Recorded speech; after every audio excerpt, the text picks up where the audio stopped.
You can't stop smiling because you know this is a major recruiting agent for your party. Well, I mean, yesterday we got hundreds of new members joining Reform. Yeah, we did.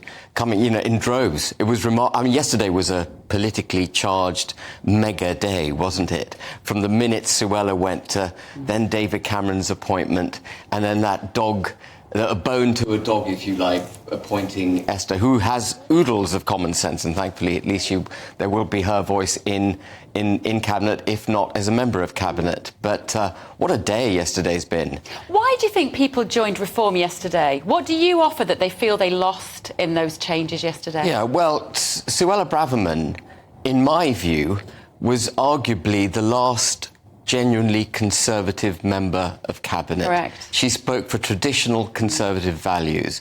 She wanted to eliminate illegal migration. She wanted to bring migration down. She was obviously at her wit's end because she's been making public pronouncements, almost breaking collective responsibility for now a 12-month period. And she also wanted to call out the two-tier policing system, which, the common man on the Clapham omnibus, it's quite clear that certain groups of people treated much more leniently than other groups of people. And DEI, diversity, equality and inclusion, which I hope Esther will tackle head on, is the root of the problem. It's not just something institutions adopt voluntarily. It's a regulatory requirement for institutions, businesses, pension funds, insurance companies to practice DEI. And if they want to eliminate the two-tier policing system, if they want society to go back to a more homogenous, collective, cultural, an integrated culture, the thing to do is to get rid of DEI, which... What does it stand for? Diversity? Diversity, equality and inclusion. Oh, and God. At its heart, Andrew, what it basically says is that ethnic minorities, people from minority religious backgrounds or with sexual preferences of a minority nature, should have their interests and rights promoted above those of the majority. And why should they? And why should they? It is the embedding of racism. It's the embedding of prejudice. And I have to say, having been brought up in this country ever since 1979, when people say there was more racism around back in the 70s and 80s than there is now, I have to say I didn't experience any racism. And where's your family from, Ben? So my dad's Punjabi, and my mother was born in Hounslow. Isleworth, actually. So, just... West London. So I'm sort of half-half. But I was brought up in this country at a time in a recessionary environment. Andrew, you'll remember it. I do. There were lots of divisions in society, but we didn't have racism. I was brought up to believe that we didn't have institutional racism. I was brought up to believe everyone was equal. And that was it. It was a settled state. Now we're told everyone isn't equal. Black lives matter.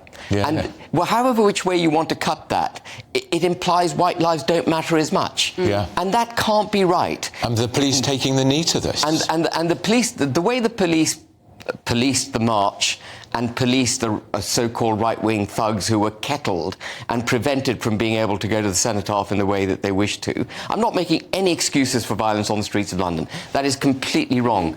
But there was verbal violence non-stop during that march, of the kind that if it had been made by white people holding St George's flags, the police would have stepped in instantly. They did. It is two-tier, isn't it? It is two-tier. And so the reason people are joining Reform is because they see Rishi Sunak, an unelected Prime Minister, doesn't have his party's backing, certainly doesn't have the electorate's backing, getting rid of a cabinet minister who spoke for the people. The majority of people in this country want Brexit. The majority of Brexiteers speak and believe the things that I believe in. And what's your personal opinion of David Cameron as a politician? What does he now bring to this? Well, I'm astounded that he would appoint David Cameron. Leave aside all the obvious democratic deficit that that appointment reflects. It's a vote of no confidence by the Prime Minister in his own MPs. He must have looked round his parliamentary party and said, I can't see any one of you fulfilling the Foreign Secretary's role adequately. And then when you think about the role itself, David Cameron was the Prime Minister who engendered the Arab Spring. He was the one who tore Libya apart. Gaddafi was an awful man. Yeah. But we now have a failed state in Libya. We nearly brought Egypt to its knees. In fact, it was brought to its knees. The Muslim Brotherhood took Egypt over, which had until that point been a Western ally. Went to the Muslim Brotherhood, and then thankfully General Sisi took control again. It nearly brought Saudi to its knees. Now, I've got a lot of criticism of the Saudi regime, but you do not want to destabilise Saudi Arabia. It ruined Syria. And all of this destabilisation that David Cameron brought to the Middle East enabled Iran to take a very powerful position, and Iran funds Hamas. And it's also part of the reason we've got so much mass migration in the Middle East. So David Cameron, for the democratic reasons which are obvious, should never have been appointed Foreign Secretary. For the damage it does to the morale of the Conservative Party, he should never have been appointed Foreign Secretary. For his record in foreign policy, he should never have been appointed Foreign Secretary. And then the last thing is, this is a Prime Minister who voted Remain. This is a gentleman who voted Remain, campaigned for Remain, and had to resign as Prime Minister because of his position on Remain. And it's so interesting, Ben, and what you just did then by saying this is a Prime Minister, Rishi Sunak, it's such a high risk to bring him in as a former Prime Minister, because a lot of the concerns about Rishi Sunak is that he doesn't appeal to the electorate. He doesn't seem like a Prime Minister. Nobody voted for him. And he's always almost cast himself as the deputy head boy now to Cameron as the head boy. I mean, I joked about the fact that he'd be sitting on his knee at the cabinet meeting this morning. Well, they say daddy's home, don't they? But they say daddy's home. I mean, I just don't see how this will work out well for Sunak in any sense. It's not going to work out well. The country is going to see it for what it is, which is a massive swing back to the left. I mean, the Conservative Party's always been too far left, in my opinion, but it's ejected traditional Conservative values unequivocally now. It's turned its back on the red wall. It is targeting Liberal Democrat seats, and it's going to do all the kind of things that are going to drive Esther mad in the job that they've just given her. Yeah. One last point. All you need to know about the appointment of Cameron, Michael Heseltine welcomed it. That old, pompous Remain bore.